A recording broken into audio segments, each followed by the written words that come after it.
하나님의 말씀 봅니다. 하나님의 말씀은 사도행전 제9장 1절과 2절에 있는 말씀을 보겠습니다. 우리 같이 한 목소리로 말씀을 봉독합니다. 9장 1절 2절. 사울이 주의 제자들에 대하여 여전히 위협과 살기가 등등하여 대제사장에게 가서 다메섹의 여러 회당에 가져갈 공문을 청하니, 이는 만일 그 도를 따르는 사람을 만나면 남녀를 막론하고 결박하여 예루살렘으로 잡아오려 함이라. 아멘. 자, 스데반의 죽음 앞에 당당히 증인의 모습으로, 때로는 그 일을 주도한 자의 모습으로 섰던 사울이라고 하는 바울입니다.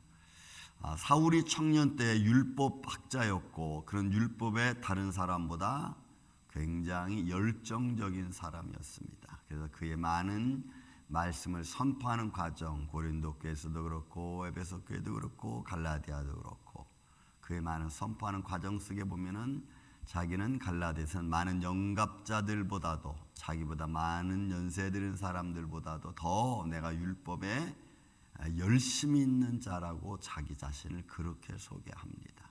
그 열심이 너무 득심해서 많은 사람과 많은 교회를 내가 핍박했다라고 스스로 고백을 합니다.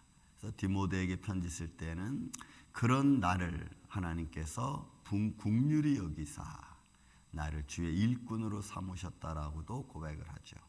그렇게 율법에 거슬리는 것들이 있으면 그는 사정없이 율법을 잣대로 내들이밀어서 그 사람들의 삶을 억압하고 때로는 정죄하는 일에 앞장섰던 사람이 바로 사울이라고 하는 사람입니다. 그러니까 스데반, 그가 전통적으로 내려오던 이스라엘의 전통과 그 다음에 율법과 모세 율법을 중심으로 해서 그나마 하나님을 지키려고 했던 율법학자들이 율법의 어떤 그 율법이 가지고 있는 진정한 의미는 잃어버린 채 형식만 가지고 살아가던 그들에게 있어서 예수 그리스도의 복음은 전혀 율법에 맞지 않는 그런 말씀이었고 복음이었습니다. 하나님 나라도 그렇고 병자를 고치는 문제도. 그러니 이 율법학자인 사울에게 있어서 그리스도교는 완전히 이단화될 수밖에 없었습니다. 왜냐하면 유대인인데도 불구하고 전통이 안 맞고 율법에도 어긋나고 할례도 육신의 할례를 강조하고 있는데 마음의 할례, 성령의 할례를 말하니까 전혀 맞지 않는 거죠. 그러니까 율법하고는. 그러니까 결국 스데반 같은 사람은 뭐 죽음을, 고난의 죽음을 이야기하고 부활을 이야기하는 것은 그들의 율법에 맞지 않으니까 죽어 마땅하고, 그죠? 그리고 하나님의 나라를 선포하니까 그는 하나님과 그리고 인간을 딱 구분하고 있는데 예수 그리스도를 하나님 취급하니까 이것도 율법에 안 맞는 거예요. 그러니까 사울에게 있어서는 그리스도교는 완전히 전통과 율법을 거스리는 교인 겁니다. 그러니까 이들을 가만히 내버려 뒀다가는 율법이 망가지고 또 없는 하나님의 나라를 있는 것처럼, 또 예수 그리스도를 마치 하나님인 것처럼 말하니까 그냥 둘 수가 없는 거예요. 그러니까 율법에 열심히 있는 사울은 어떻게 해서라도 그런 사람들을 잡아다가 못하게 하고, 또 잡아다가 대제사장한테 끌고 감으로 말미암아 고난을 주고 역경을 줘서 그걸 못하게 하는 거죠. 그것이 사울의 임무였고, 스데반은 죽을 때 그런 사울에게 많은 사람들이 증인을 요구했던 겁니다. 그런 여러분, 이런 정신세계를, 이데올로기 정신세계를 갖고 나가는 사람들을 바꾸는 것은 사람의 힘으로는 참 어렵고 어려운 일입니다. 여러분, 오늘날 저와 여러분도 그렇지만 자녀들의 이 1.5세, 2세들의 자녀들의 생각이 여러분 우리 1세들하고는 얼마나 다릅니까? 문화도 다르고, 우리는 유교적 어떤 예절을 가지고 있는데도 불구하고 얘들은 그런 게 없잖아요. 아메리칸 문화라고 해서 이 아메리칸 코리안 문화죠. 자기가 필요할 때는 도움을 요청하지만 필요 없을 때는 그냥 사정없이 어떤 정의라고 하는 것을 느끼기 힘든 이런 세대잖아요.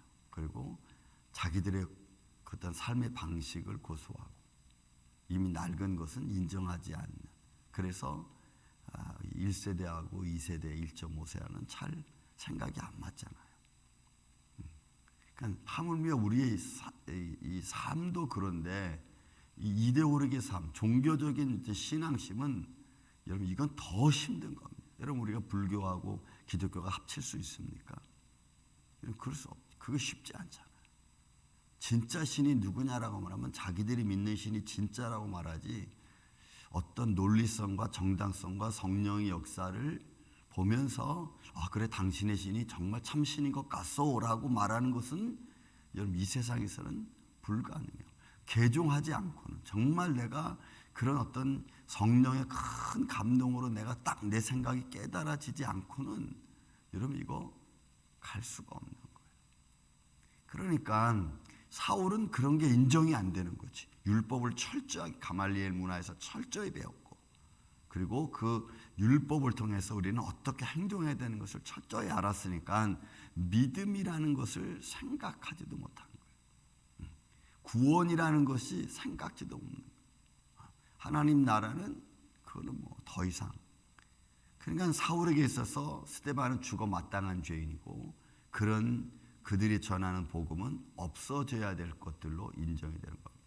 그래서 여러분 예수님도 결국은 세상으로 보면 반란자 아닙니까? 반란자, 종교적 반란자. 그러니까 사울이 주의 제자들에 대해 여전히 위기와 살기가 등등한 겁니다. 그러니까 사도들뿐만이 아니고 그 도를 따르는 자들은 무슨 수단과 방법을 가리지 않고 다 잡아들이는 거예요.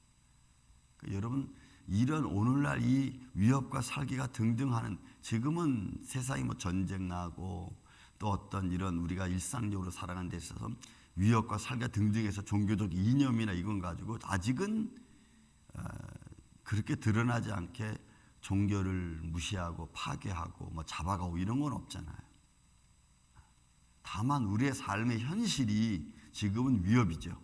내 삶의 현실이 하나님을 믿고 따라가기에 힘들게 만드는 것이 여러분 위협과 살기인 것 같아요. 외부적인 위협과 살기보다는 오늘은 내 자신, 내 삶의 환경, 내 주위에 있는 어떤 나와 아는 인척의 관계, 이런 관계성 속에서 우리가 자꾸 마음에 힘들고 어렵고 자꾸 신경질적인 마음이 되고, 이런 게 요즘에는 지금 이제 위협과 살기 이런 게 모습이죠.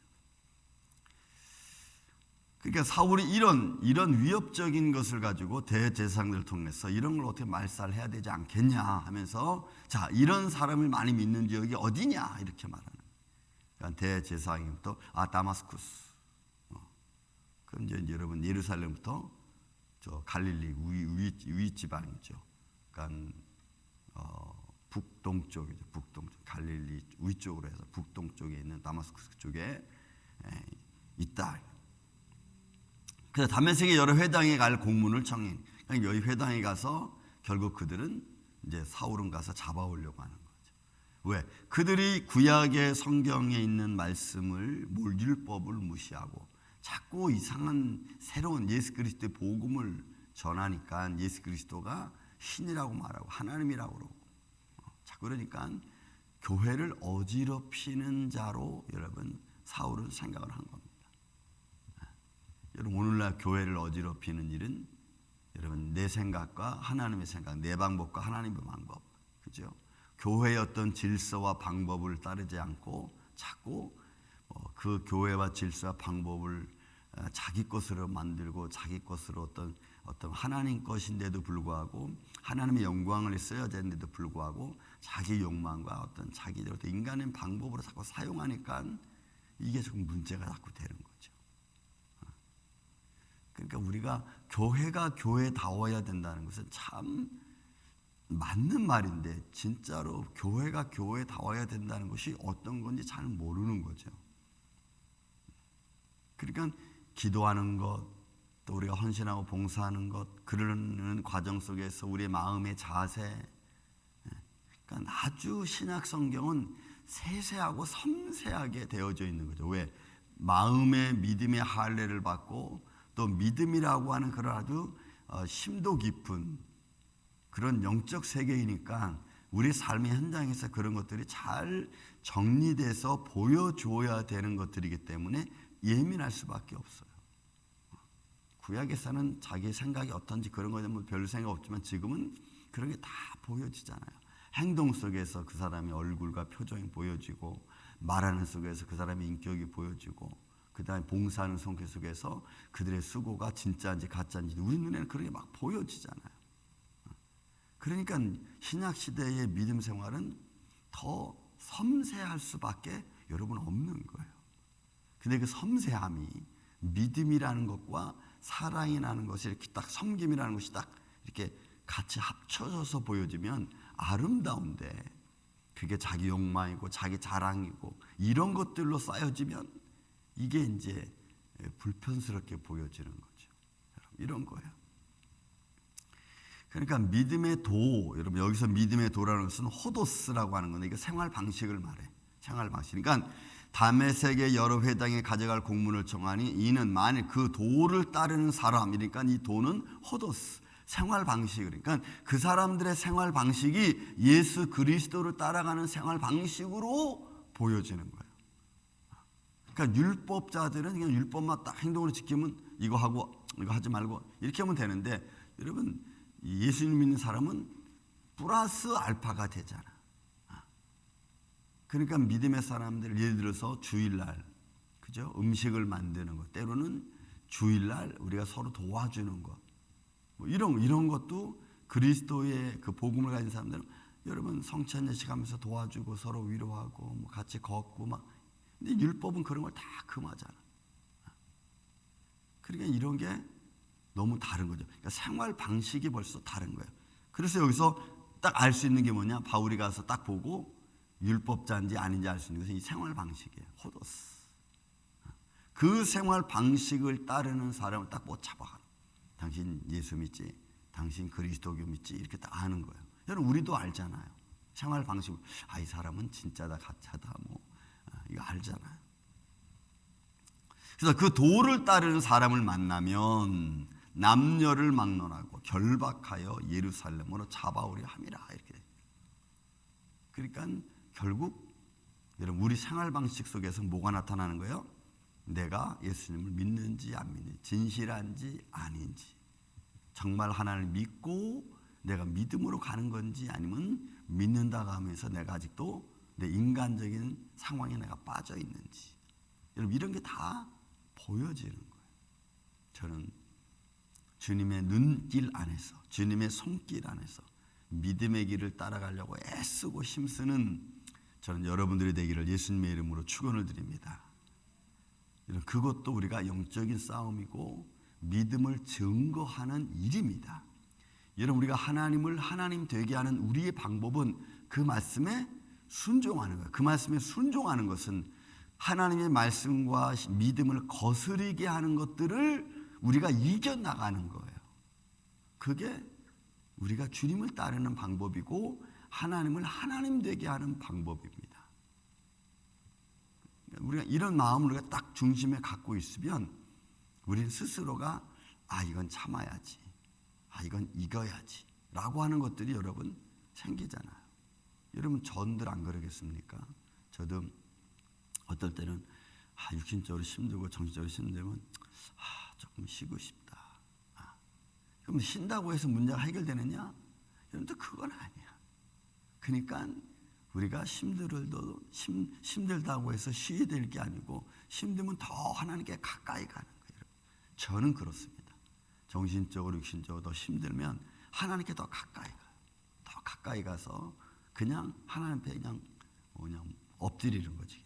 하나님께, 하나님 나 지금 이렇게 힘들어요. 하나님 내가 지금 이런 상황에 있어요. 그분만이 우리 인생의 모든 것을 주관하는 분이시니까 그분 앞에 엎드리고 그래서 그분으로 하여금 해결할 수 있도록 내 마음을 드리고 또 도와달라고 내가 기도하고 그리고 나면은 한참 지나고 나면 또 마음의 평강이 찾아옵니다. 그 평강은 내가 다시 일어설 수 있는 힘이죠. 다시 생각할 수 있는 지혜가 되는 거고.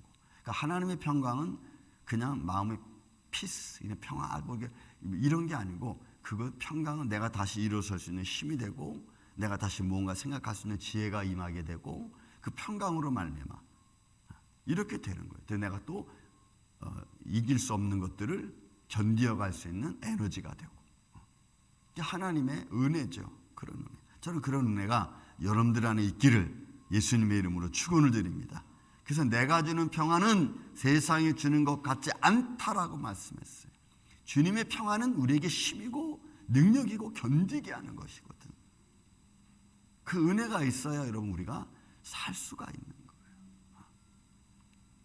그러니까 생활 방식이 다를 수밖에 없는 거예요. 율법적으로 행하는 사람들과는 천지 차이죠. 왜요? 그의 삶 속에 하나님의 말씀이 살아 움직이니까. 그러므로 사랑하는 아침의 성도 여러분, 오늘도 저와 여러분의 생활 방식이 주님을 의지하고 살아가는 따라가는 주님의 믿음의 모습이 하나님께 영광이 되고 기쁨이 되고 또 우리에게도 주님의 평안이 임해서 우리가 어떤 곳에서든지 좌절하지 않고 오히려 일어나서 하나님의 일을 잘 감당해내는 십자가 군병들 되시기를 예수님의 이름으로 축원을 드립니다. 사랑과 은혜가 많으신 아버지 하나님 감사합니다. 사울이 살기가 등등해서 많은 그리스도인들을 잡아가 오히려 하나님의 복음을 전하지 못하게 하는 이런 사역까지 했던 사울이었습니다. 그의 위협과 살기가 많은 사람들을 숨게 만들었고 또 많은 사람들을 죽음의 길로 걸어가게 하기도 했습니다. 고난과 아픔이 있었기에 또는 많은 이들이 도망 다니기도 했습니다. 예수님, 오늘날 우리의 삶의 모습에서 우리는 우리 환경 속에서 다가오는 일들을 보고 때로는 귀찮아하고 때로는 도망가고 싶고 때로는 모든 것을 버리고 싶을 때가 한두 번이 아닙니다. 주님, 그때마다 우리에게 주님의 평안을 허락하여 주시옵소서. 하나님을 따르는 생활 방식, 주를 의지하려고 하는 생활의 모습, 이런 것들을 통해서 때마다 일마다 힘들어지는 과정 속에서도 다시 일어서고 주님 붙들기를 원하오니 성령님이 친히 도와주시옵소서. 주님의 몸된 교회 사역자들, 사랑하는 성도들의 삶의 현장을 이렇게 주님 도와주셔서 오늘도 주님의 은혜를 체험하고 느끼고 감사의 모습으로 충만한 복된 하루가 되게 하여 주옵소서. 예수님 감사합니다. 오늘도 이 아침에 이렇게 예배 시작부터 시작해서 잠때려 드는 순간까지 주님이 우리를 도와주시고 함께하여 주시옵기를 원하오며 사랑이 많으신 예수님의 이름으로 기도하옵나이다. 아멘.